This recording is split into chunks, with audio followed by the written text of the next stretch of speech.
Sneak attack, everybody. Hey, we are getting slightly better at certain technical issues. We'll never get good at the transitions. It is a learned lack of skill. Hey, gang, Turner here with another episode of the Guest Quest, the tabletop community interview show brought to you by the Gimme the Loot podcast, the Dungeons and Dragons 5th edition actual play podcast. It's probably about 2 or 3 weeks from a respectable Twitch layout.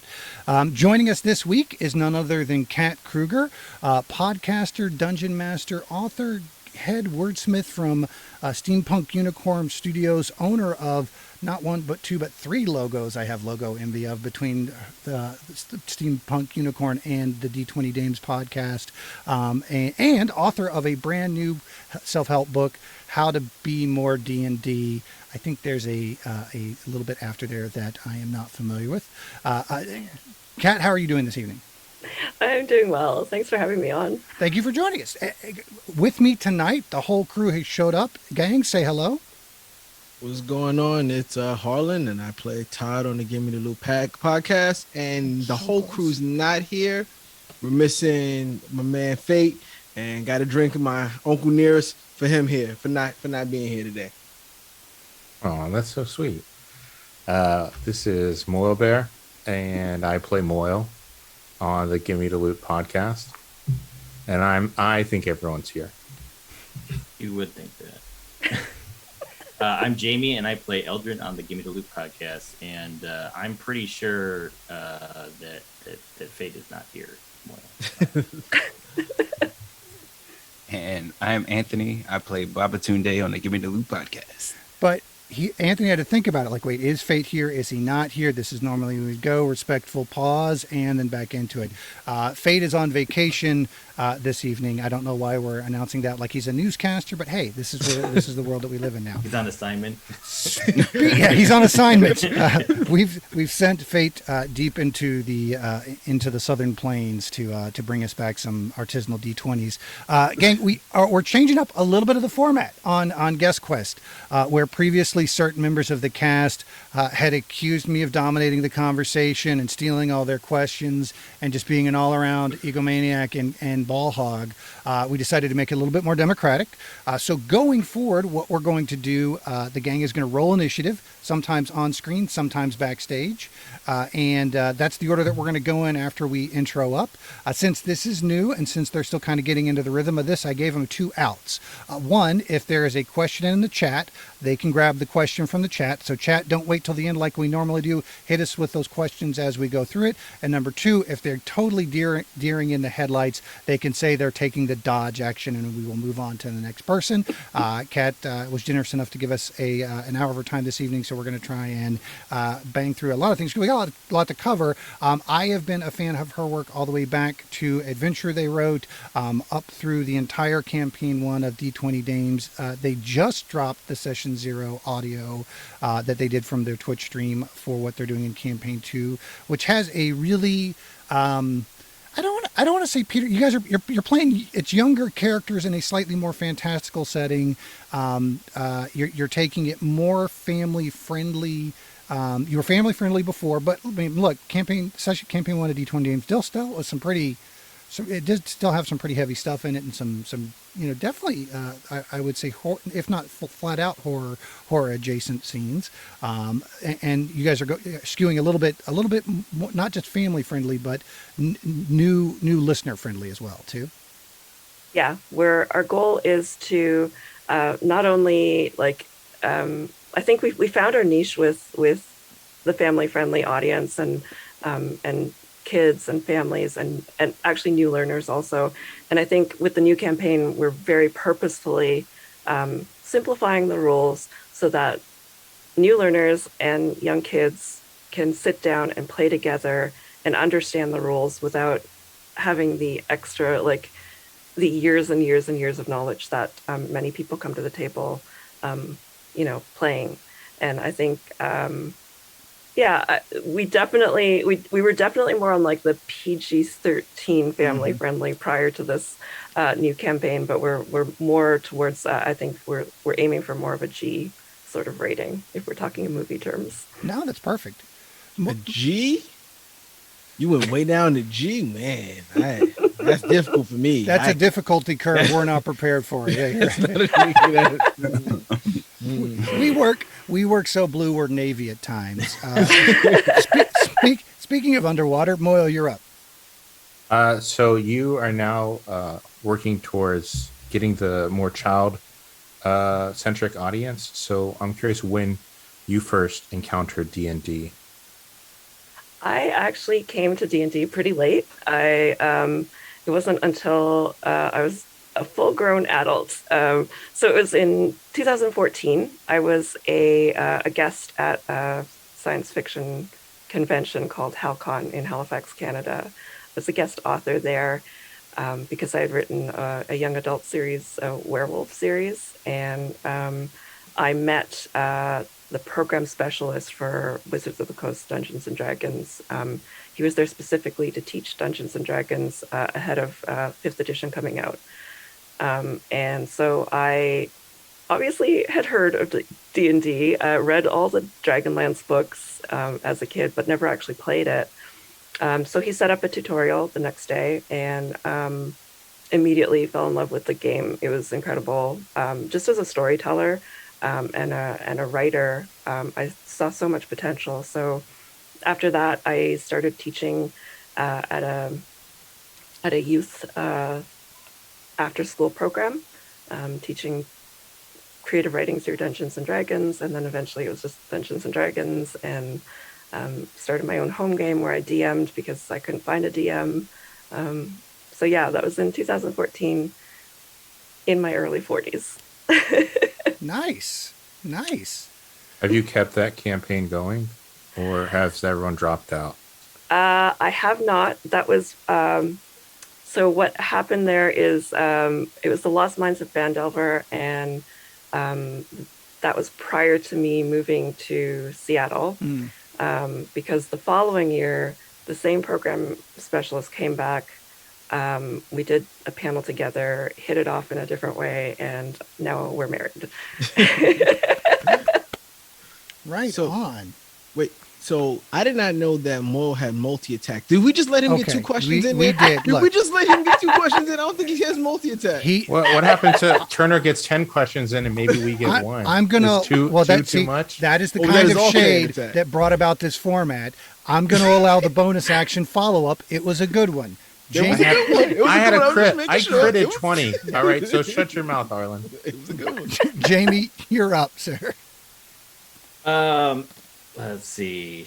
So, crap. Just like in D&D, Yeah. had Listen, his entire time to prep his round, to prep his move. Listen. I have a bunch of questions, but they're coming from a completely different place that we started from. So now I'm trying to figure out how to get back. Just let it go, man. We're bop. That's going to be a side effect of this format that we jump around a little bit. All right, then. Okay, so talking about your book, you said it says that there's a bunch of class-based advice, and so I was wondering, did you find that one class that you were kind of trying to theme some advice around was way more or less helpful than others to find useful tips to highlight? Like, for example, a rogue is harder to find good advice for than, say, a ranger, who is really easy to find advice for. Well, so in the book, they let me play around with some of the IP, which was really great. So what I did was, so you'll have like these sidebars in the book that are advice from the classic D&D characters. So I was able to take the character names from the D&D cartoon. And so each of those characters gives their line of advice. So I made sure that I spaced it out evenly so that all the characters, all those classes anyway, gave their type of advice. So even though, a rogue is a little bit on the trickier side, there's still some good life advice that they can give. Mm-hmm. Uncanny dodge is a skill that we can all use. Mm-hmm. And just so everybody knows, the book Jamie's talking about is How to Be More D&D. Face your dragons, be more adventurous, and live your best geeky life. Trying to show it. Oh, yeah. It's a cool cover Zoom book. can be When I tricky. looked at it, I was like, that's pretty cool. I threw a link to the Amazon listing for it so you guys can all see it. It comes out August 23rd. It is a officially licensed guide to life inspired by Dungeons and Dragons. Is it? I mean, I think they've gotten a little bit more creative with some of their cross promotional content. With like my son is a huge fan of kind of the young adult, not the young adult necessarily adventure books, but like the swords, like the almost the little guidebooks that they've. Oh, got. the Young Adventures Guide There we by go. Jim Zub. So Yeah. good. Those are great. Zub is great. By the way. I got an opportunity to play with him on at Jasper's this year, and he was just a blast to play with. He was such a cool guy. I played with him at the at Emerald City Comic Con. He was the dungeon master, and we played the Rick and Morty adventure that he wrote. So we did a one shot. Oh, I didn't know. I knew he did the cartoons. I didn't know he actually wrote it. That's hilarious. That's hilarious. Yeah, he was super nice guy. Played with him in Satine and Abria for Jasper's. That's awesome. And then, wow. And then had the closeout session with Stashwick and Luke Gygax, who will actually be on the show later this month, and somebody else, a couple other people whose names I'm totally blanking. Did he just name drop? I people? dropped them all, baby. Is he not Every really? single one of them. Oh, excuse me. Oh, Every single excuse one. me. Anthony, you're up, sir. Quickly before Harlan gets himself kicked off the I play podcast. D&D with the... No. I got him on your show. I did it for you. What I'm saying is these are the sacrifices I make so you guys get to have good guests. So I think my questions I would like to talk, or at least my first question I'd like to talk about the Storytelling Collective. Is that, Yeah. I like this idea of like teaching people D&D and storytelling, or just storytelling through that format. Like, could you like give us a synopsis of what the Storytelling Collective is? Oh, okay. The Storytelling Collective is actually, it's separate from where I was teaching. That was a spot in Halifax, but I'm actually, I actually am a creative laureate at the Storytelling Collective. And so they picked 3 cross or interdisciplinary folks to be their creative laureates. And so they do teach how to write RPGs and other things. It used to be called something else, and it's slipping my mind right now. But now they're embracing more disciplines, so it's not just tabletop role playing. It's poetry and comics and all sorts of things. And so they do online courses. I'm actually writing up a course, something for them for a course offering. But when I was teaching at the school, it was, at the time they called it at-risk youth. So it was like kids who were at risk of dropping out of school. And it was an after-school program. And for me, it was essentially trying to connect with them. And I felt like D&D was such a great tool for doing that. And I see now that there's a lot more of that. And I've taught at like D&D summer camps. It really helps kids sort of express themselves in ways that they may not necessarily feel comfortable doing in their actual persona. Yeah, I definitely agree. It's kind of some of the stuff I'm interested in as far as bringing D&D to school kids and kind of using those type of tools. So yeah, that's why I was kind of interested in that portion. But yeah, I guess I get one question. I don't know how this works. If you want a bonus action follow up, I'll allow it. Go ahead, go for it. If you got a follow up, go for it, Anthony. You ain't got to burn all your sorcery points. You ain't got to burn all your key points. You could just wait. Harlan's going to be rude no matter what you do. So just go ahead, and if you've got a good question, that's a great question about a great topic. If you got a follow up, go for it. Yeah, I mean, I'd just like to know. So you mentioned the kind of the at-risk program. I guess what was that program? And like, are those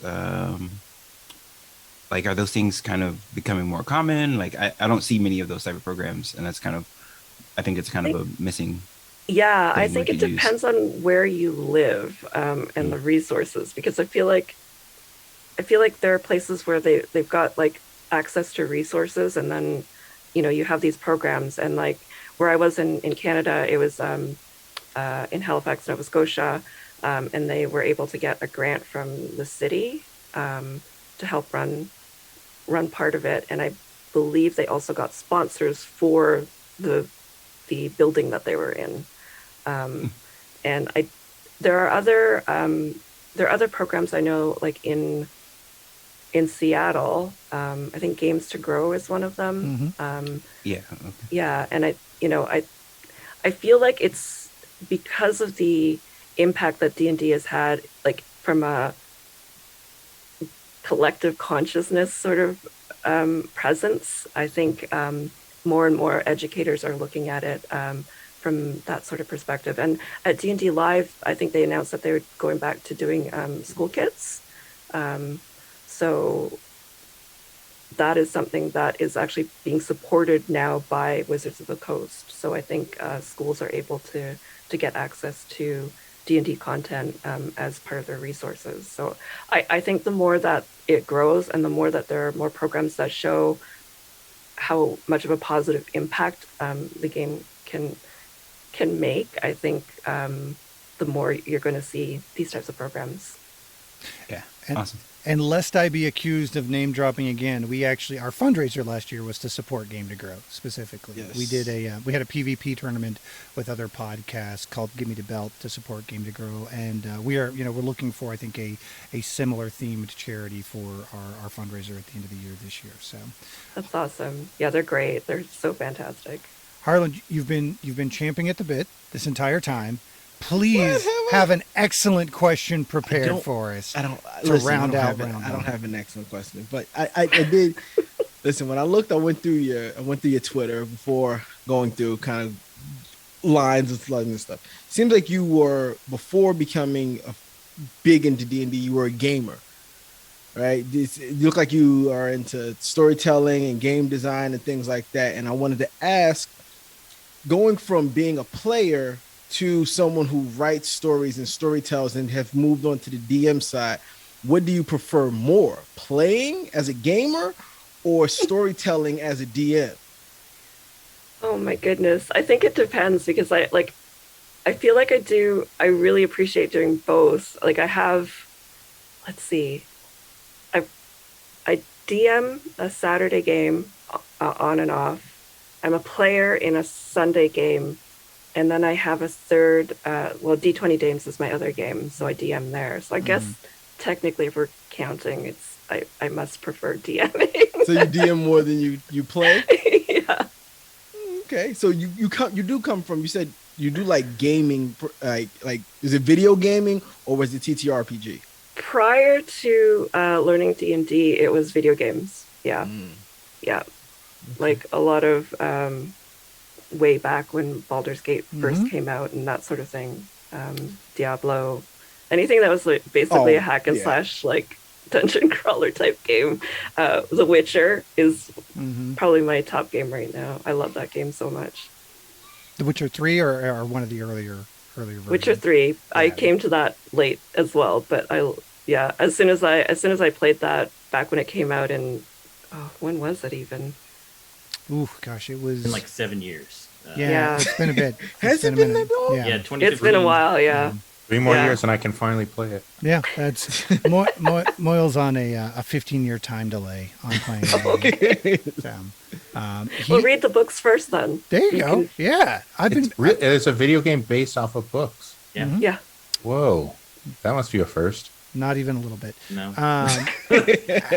Sogging that out in the chat asks, how much is it necessary to relax the mechanics when playing with younger kids? Do you just simplify a couple of stats or a single kind of dice? Because again, very much with the structure of Wanderleaf, which is the name of y'all's new campaign on D20 Dames. I know you talked a little bit on that in the session 0, that there would be a little bit less combat. It would be a little bit more role play centered.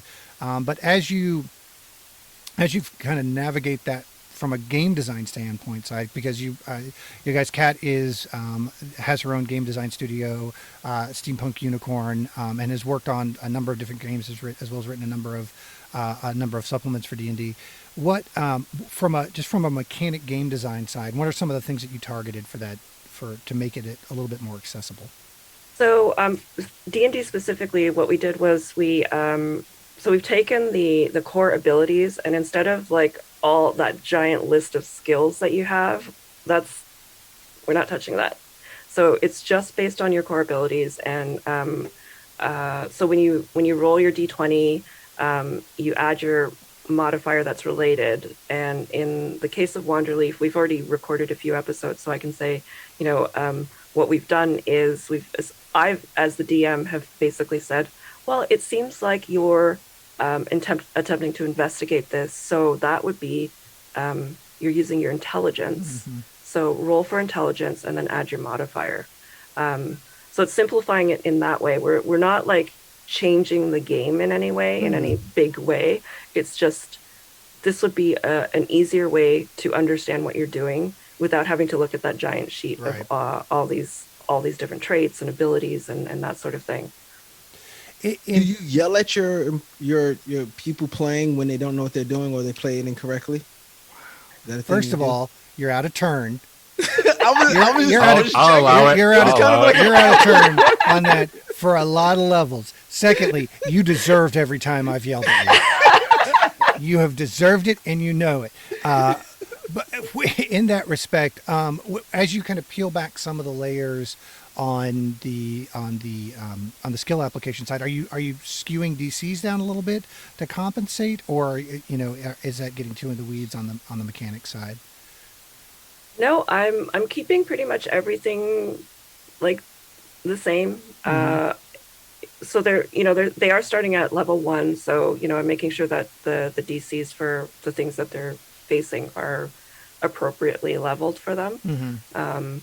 But as they start to level up, I'm going to increase it. Cool. Moyle, you are up, sir.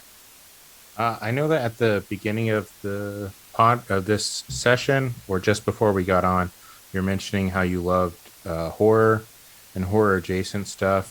Would you say that comes from your last name, Kruger? If you got a lot of Freddy Krueger jokes, you wanted to associate with that fella? Yeah, I grew up everybody asking, is your daddy Freddy? So yes. Yeah. Did you tell him he prefers Mr. Kruger? Yeah, Mr. Kruger. That's Senor Kruger to you, sir. Yeah, I definitely leaned into that growing like as an adult. As a kid, it was not fun, but I really have enjoyed writing. Like I said, my first series of books was werewolf, like urban fantasy type werewolves set in Paris. Nice. And then in London. No, Werewolf in Paris, Harlan. I'm just saying, maybe inspiration. That's a different one. I love that movie. Yeah. Did you find the wolf? Did you find where it is? No. Moving on. You have spoiled your how bonus. Is it that you're the one that's not the dad? Like you told the dad joke. I'm wearing the dad shirt. Yes, he is. And that bear has pretty much classic dad bod too while we're at it. So yes. Jamie, you are up, sir. Please save us from the Moyle Bear. Okay. So when you're working with a younger group of kids, do you find that they tend to like play characters that are more like built around their own personalities, or do they kind of explore like characters that are completely different from themselves to kind of get more involved in the role-playing aspect? And if so, like, do you find it's easier to nudge them into like playing a character rather than trying to play themselves? I think it really depends on the kid, because I've had very, very outgoing kids who, just want to explore different types of personality, or maybe it's just like an extension of themselves. And then I've had, very, very shy kids at the table where you sort of have to like, make sure that they're involved and, try to ask them more probing questions about their character so that they can develop the character and feel a little bit more free to explore. It really depends on the kid. I've had other sessions where, like at that school in particular, there was a kid who was I think they were exploring their gender identity, and I think, you know, after I left, I discovered that they actually transitioned, and I think, you know, that was helpful for them because they were able to explore gender in a safe space. That's really cool. That's really cool. Yeah. Anthony, you are up, sir. Okay. 4 people. I think I'm gonna go with this question first. Okay. So, I have two, and I wasn't sure which one I was going with first. So, I'm currently running through the campaign Tomb of Annihilation. Ooh. And you have on your site a book of Asarak's, some traps that would be worthy of his Tomb of Annihilation. And so I was wondering if you could, you know, just spoil maybe one of the traps in that book that, you know, to see, just to give a few people out there an idea of how diabolical. Well, I did not write these ones. I only edited them, but there were some really great ones in there. There was like, oh my gosh, there's like a frog mouse that you can fall into. It's like this moving trap, and you can fall into the frog's like mouth underneath. It's just wild. Like there's some wild ideas in there. Yeah. What was your next one, Anthony? So my next one is on a different note. I love nerds. It's my favorite candy. Yes. Unfortunately, I don't get to eat them as much as I used to because I am now diabetic. But And as a friend of Anthony for quite a long time, the man loves his candy. Loves his candy. so, it was such a heartbreaking day. The day I learned I was diabetic. I'm gonna write a book. But that being said, the D&D Nerds campaign thing that they did, and I did go get me one box of D&D Nerds. Don't tell. I wasn't supposed to, but I did it anyway. Like there was a like campaign that kind of went alongside that, like that I actually had no clue that was happening. Like more information on that. Like what was that? Sure. How did that work? So I was approached by Wizards of the Coast to write a series of mini adventures using the Nerds characters as adventurers. And so I wrote, they had already selected, like each color had its own class. So they already selected that, and they let me write mini adventures. They're one-on-one adventures, definitely geared towards new and young learners.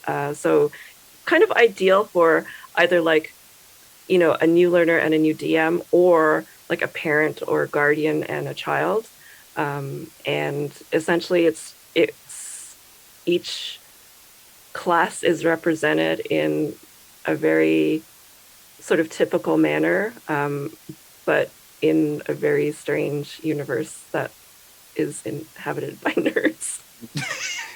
It's really cool. They're set up to be 1-on-1 too. Delicious. That's something. I think that's more content along those lines. I think would be great, especially for parents with kids who are looking to get into it and don't have a whole group to get into. I believe that brings us to Harland. What do you got for us? Yes. Like I said, I went to your Twitter and looked at it and saw that you recently did. Sound a little less creepy when you say that. I went to your Twitter and looked at it. I know. Like it's hard. It's hard not to. I went through all your timelines. I mean, I know Turner posted a link to your game studio and most of the stuff that you produced, but I looked at your Twitter. But I recently seen you did an episode of How Not to DM, and I have a question. What advice would you give a new person or someone who's never DM'd before, but may DM in the future, who is hell-bent on killing the entire party, whose goal is to kill the entire party? What would you give advice? How would you make that's the DM's goal? How would you make that entertaining? I don't want to just, not that me, it's not me, but so you don't want that person. There is context for this question that I will provide in a minute. The DM's goal is to kill everyone. I think I think that's where a session zero is very important. Oh, they know. Oh, they. Okay. If your players are cool with that, then go for it. You I think not That's add not something that adventure or shouldn't- just That's killing? not something that DM shouldn't do. It's something that is. So it's okay. I feel like if you like, we mentioned Tomb of Annihilation here already, and those sorts of games are like, that your chances of your character coming through okay at the end it's pretty Yeah. slim, and it's same with I can't even remember the other one. Right? Yeah, I mean, Curse of Strahd. Curse of Strahd, I think, runs out. I mean, historically, Tomb of Horrors, which I think Tomb of Annihilation has got owes a lot to, was created by Gary Gygax because he was trying to kill his players. He was frustrated that they'd lived so long, but he also was very clear about that intent going forward. And I think what Kat was intimating a little bit harder was that as long as your players know they're going into the meat grinder, because I mean, look, I think Tomb of Annihilation even has a meat grinder mode, quote unquote. Yeah. Then that's fair game. If people think they're coming in and you are a sneaky killer DM as opposed to an open killer DM, then I think you're going to get a little bit. So in between each main character arc, one of the other cast members is going to be tasked with DMing a one shot or two shot. They'll have the option of having it be kind of in narrative. It can be D&D. It can be anything else. Harland is pathologically competitive, I think, is the most polite way to That put is it. correct. Yeah, That is yeah, correct. there- That's correct. And from the But day he one, chose the Giants as his team. and yet he's a New York fan, and has gone into it very beginning. He's like, you guys know I'm going to kill all of you, right? Like, so I think we know what we're getting going into. I think we've also recently decided that we are going to announce that by Jazz is going to pick up a couple of D20s.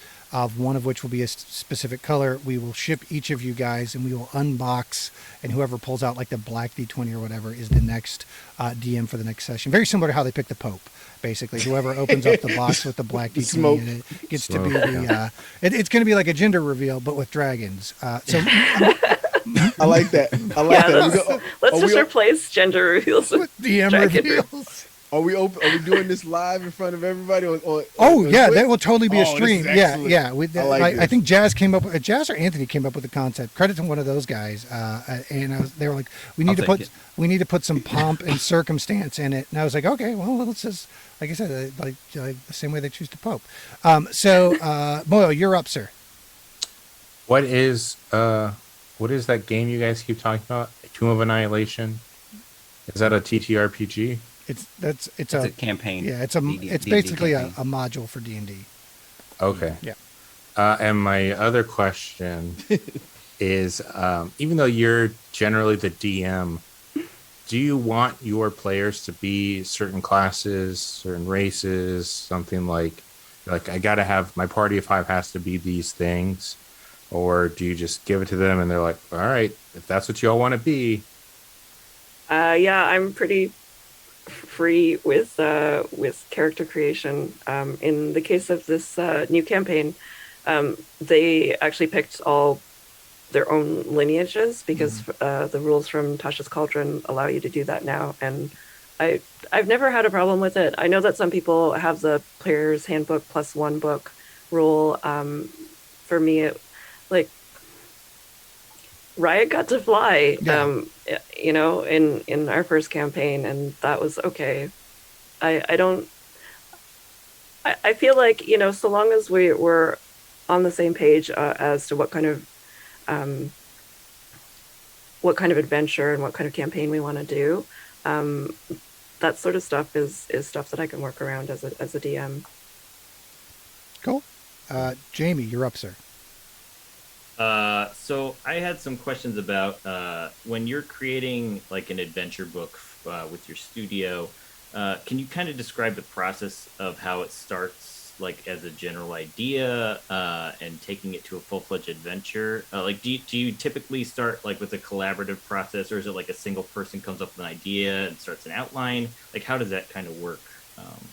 So it really depends on the client that I have. So for Steampunk Unicorn Studio, it's just me, and I work for various companies like Hasbro or Larian Studios or Wizards of the Coast, and do different types of writing. But for D&D specifically, if it's a Wizards of the Coast type product, often you like Adventures League, I wrote a few adventures there, and the most recent one is a Ravenloft one, because I do like gothic horror. And that one had an outline for me, so it had all the story beats, and then I wrote the adventure. Versus if I'm writing something for D20 Dames, I guess it's not fully collaborative, because I like to have secrets revealed within the episodes and that sort of thing. But sometimes I'll ask for input on types of monsters, or their goals, or their key NPCs and things like that I can put into an adventure. So in that regard, it's collaborative, but for the most part, it's a lot of solo writing, and then just sending it off to an editor. Cool. Anthony? So, okay. My last question, because I used a lot of bonus actions earlier, will be, so more often than not, you find that tables are mostly made up of guys. And so as a person who, well, not as a person, but I was just curious as to how the game differs when it's an all-female table as opposed to guys. It's just, is there any differences? Do the characters interact differently, or how's that? I don't think I've ever played at a table that's all men. I'm trying to think. I think I DM'd at Gen Con once, and it was a group of guys who came in as friends. And that's pretty much it. And I think the difference I noticed there was that I think they were expecting more combat. And I was running Safety Guaranteed from D20 Dames, which is basically it's set in a campaign setting that I made up called Emerald Forest Adventure Con, where it's just a convention for adventurers, and they were not really expecting the goofiness, I think. Makes sense. That sounds about right. And I think one of the, I can speak from the Dames perspective. Like early on, we wanted it originally in our conversations when we were planning to make it more like a Rat Queens comic type of thing, where the women were really like the female characters were going to be really like rowdy and rough and cursing, and then we had a conversation about how did we want on iTunes to have the explicit label, and we agreed no, we did not, because that would limit the amount of audience we would get. From that one decision that completely changed how we played, and from the get-go, it was very much like, oh, maybe we should make friends with these monsters. Maybe we should get them a job. It's it was very different. Yeah. So, from those two experiences, I mean, I think, it's going to vary from table to table, but those were two key experiences that I had, where it was sort of like embrace the chaos, or, wanting a little bit more combat. And, as we've grown throughout the years, I feel like the Dames have sort of found their spot it's a sweet spot of, focusing more on role play and exploration. There is definitely still combat, like even in the second episode that we recorded for Wanderleaf, there wound up being combat. Yeah, it's interesting. You know, there's a definite vibe to the first season of D20 Dames, and I've always asked, like, man, what is a little bit different besides the fact that it's not explicit? And it didn't click until I listened to the Wanderleaf Session 0 and the word cozy came out, and I went, that's what it is. There is a undercurrent of coziness, and it comes out in the moments you guys stop to have tea, or do go back to visit a kid NPC that you've taken care of, or there's an awakened shrub but man, does that make the moments of horror punch that much harder? Because don't go into like the first season of D20 like, it's all cardigans and Earl Grey. Oh no, there is some I forget which the Triton underneath the tower. Oh my gosh! Yeah. That is a punch right in the face. I was like, "Ooh, wow, guys!" And then the stuff in the Shadowfell with Rose, particularly, like that. It is a very, very unique blend, and I highly recommend anybody who is looking for something that kind of brings a little bit of a different vibe to the actual play scene. Not just because it's all women, but because I don't think you get that same brand of coziness and horror really anywhere else. Which I think the thing is, like, from my experience teaching kids, I think a lot of people want to sort of veer away from the stuff that's scary or too real, and I would rather embrace it, because I really feel like it does a disservice to kids who don't have that perfect life, you know. Like, I feel like, you know, we need to still talk about things that are hard to talk about, and, you know, the Triton is a really good example of that. And not to spoil the entire first campaign, because again, I do recommend it. There are some undercurrents there with a family dynamic that you know is very clearly abusive. That it's done in such an artful way that it's really, really cool. And then there's some spider demons that chew people up at the same time too. So it's good, gang. Harlan, what do you got? Okay. Sorry. It's been the same. I'm typing in the. Oh, you're chat. interacting. That's what you get for interacting with the fans. No. So what are the ages that you are teaching in front? Because I remember you said you were teaching at-risk kids how to play D&D, and I just wanted to know, because you went from a PG to a G rating. So kind of like your target audience, is it supposed to be 7 to 12, or is it 12 to 8, 13 to 18? Like what kind of is the range? Because to me, 13 to 18 potty mouth is just right up their alley to me. So I'm just trying to wonder. You're from the Bronx, though. Yeah, there's no potty mouth on D20 Dames. I think we've let like some mild swears go through in the first season, first campaign. Definitely that's not our intent for the upcoming campaigns.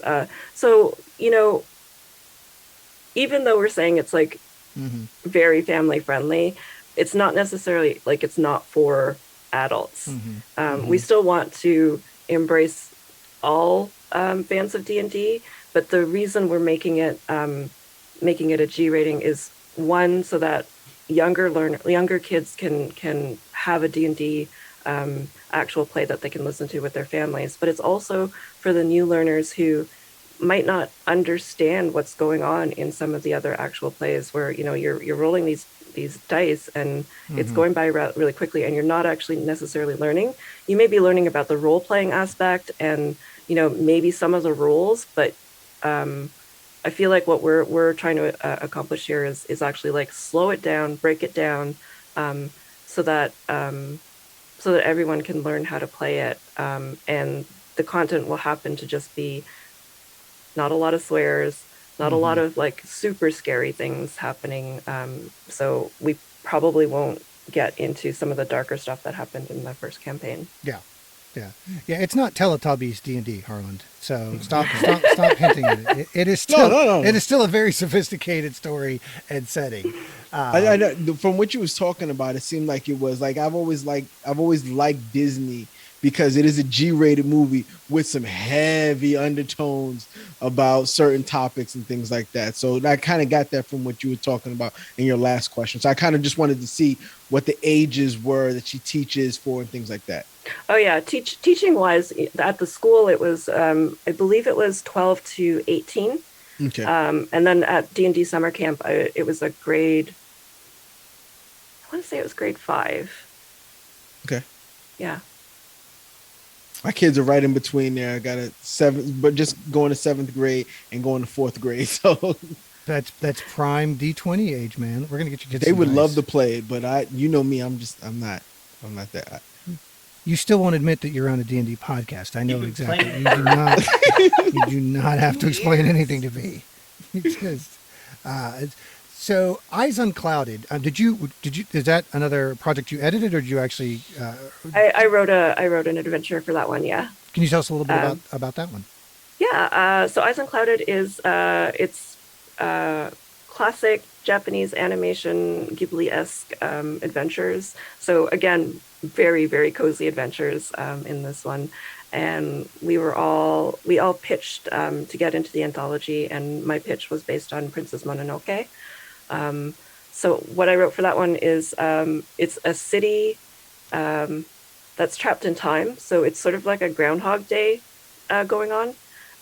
So the adventurers come into this little city, and they've been cursed for, it's 100 days less, 100 days, 100 years less, like 3 days. And in 3 days' time, the curse will be permanent. So the effects of the curse will take hold permanently at the 100-year mark. And so you have 3 days basically to figure out that you're in a time loop, and how to solve, what it is that happened. So I can spoil it a little bit because okay. No, we want people to pick it up and to play it. I want to get that and play it. Please don't. I want to crib some of that for the. No, don't tell these guys what's happening. Moyle, we've probably got time for one more round, gang, but make them quick. Rapid fire bonus round. Moyle, go. Where do you find inspiration to add to your campaigns? Oh my goodness. A lot of random things. Sometimes my toddler will come up with some random stuff, and then I'll just use that. So Wanderleaf is actually based on my kid mispronouncing a state name. So it takes place. So the campaign world is Wanderleaf. The town it's taking place in is called Wyoming. So there are going to be gnomes involved. Not just gnomes, garden gnomes. Garden gnomes. You say in session 0. I thought you were going to say wino Yeah. gnomes. You had me at Wyoming, but when you threw in garden gnomes, it's like, oh man, I'm totally sold on this season. Dang it. Jamie. Yeah. Jamie. I think other inspiration is just like media consumption, especially when I write my Emerald Forest Adventure Con adventures. They're all based on some sort of media. So I've done like Untitled Goose Game inspiration, Fast and the Furious. Like if I could take something fun from media or pop culture and put it into an adventure, I love doing that. Absolutely. I just ran through the my local group through a Gilligan's Island based encounter that I scrapped from using on the podcast. Like, man, I don't need 5 boat encounters for these guys. Bob has got to get to his archive. But I came up with monsters for each one of the Gilligan's Island characters and a matching curse. So yeah, that's that's awesome. So Jamie. So going back to your book, How to Be More D&D. So my kid, my son is 3 years old, and I was just curious if you have any advice on how to tame a wild toddler in the book. My toddler is also 3, and I wish I had that information handy. We tried scotch.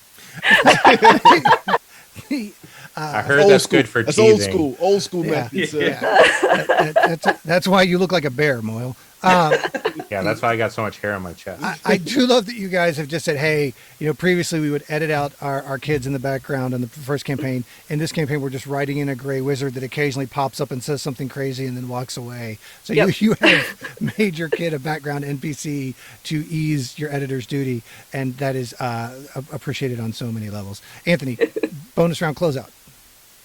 Dodge action. Oh, on the lightning round. I said it. Harlan. I said that before. I said it on the previous question. All right. Harlan, what do you got? So I had a question earlier. I think it kind of got answered by other people's. One of the questions I might have answered before. But favorite video game that you play? Is it Witcher 3 or what's your favorite video game? Gosh.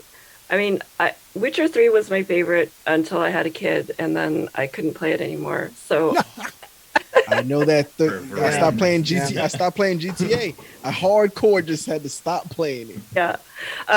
My latest one, though, is Tiny Tina's Wonderland.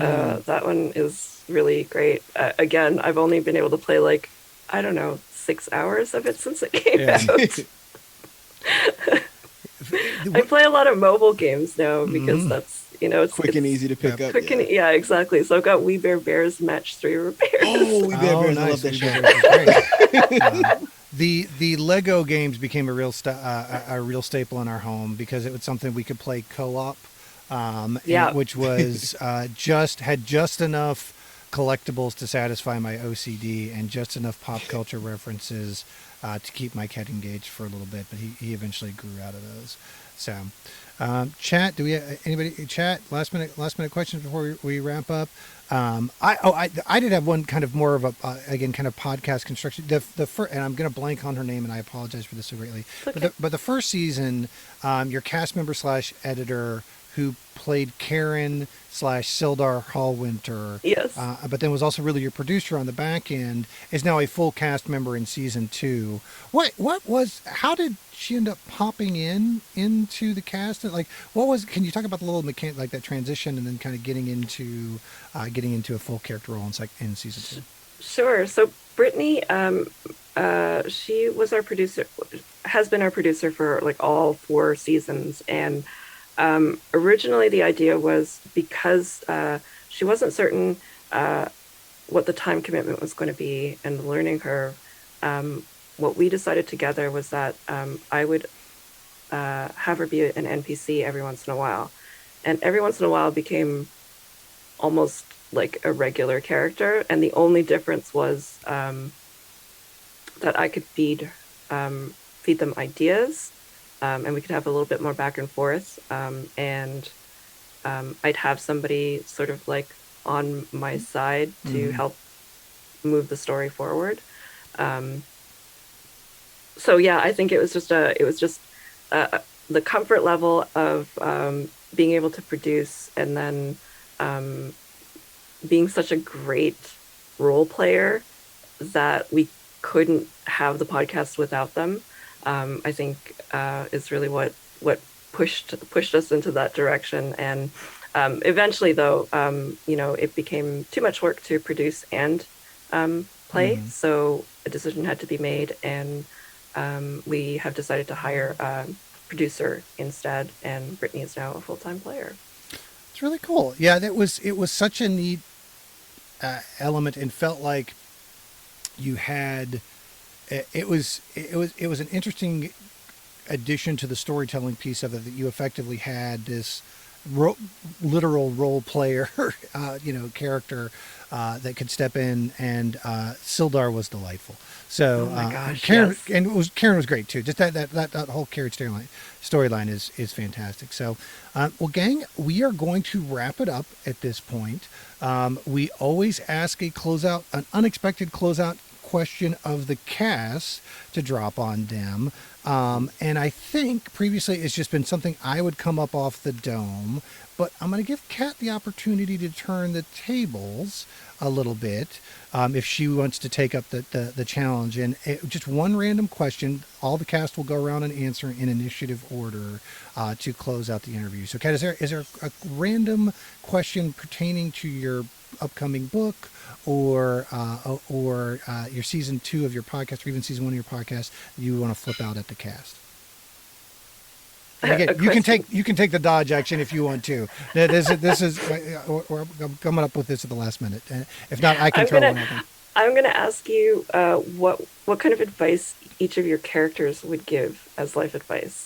Just like a couple sentences. Oh dear God. Okay, let's be clear. You asked for this one. Moyle, you're up first. Dragonborn or Warforged? Dealer's choice, my friend. I would say the Dragonborn would say, always find the drug den. There's one in every city. All right. One in every city. Jamie, you're up. Eldrin's advice for dealing with a wild toddler is to shoot first, ask questions later. Also, story accurate. Anthony, we're horrible people. Let's see. Hold on. I think Baba would say to keep family first, and everything else will fall in line. Fast and Furious. I like it. If it doesn't, then stab it. There we go. And bring us home, Todd. In any group setting that you're in, you must establish dominance. That is the first thing you must do. Let everyone know that you are in charge, even if you're not. Like, even you just have to give that persona. Like, rule states, if you were in someone's house and you flip the table, it's your house now. That's just how it works. Establish dominance always. And as the DM, I would say always really think through the potential implication of last minute creative decisions, because yikes. But thank you so much, Kat, for stopping by and spending a little time with us and having a little bit of fun. Gang, we're going to wrap up. Thank you everybody for joining us, and hope you enjoyed the stream. Make it end now.